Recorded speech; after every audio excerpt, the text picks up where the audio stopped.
If you're gonna have a rough scene in a game and you know it's about to come up, right? You know that when they open up the door, when they step into the room, it's gonna be a real rough scene. Check in. Check in with your players. Hey, how are we doing today? How's the mental health? How are people? Can you handle this? Can you handle all the gross stuff that I'm about to jump into, or like this rough scene? Because some days your players just might not be able to handle it. It might just be too much. Maybe they had a rough day at work. Maybe they have something going on at home. It really doesn't matter. Maybe they're just tired. But some days people can't handle stuff.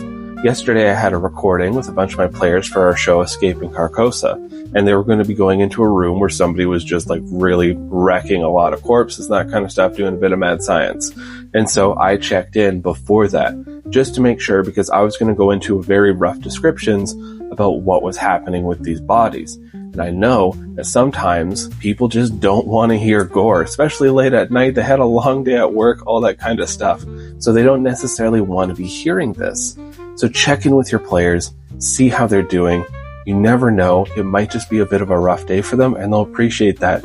You can give them a TLDR after the scene is done of the basics of what happened. You don't have to spin them a tale about every fine description. Just say, hey, they went in there was a guy ripping up bodies, and he started explaining all this stuff, and you give them the actual pertinent information.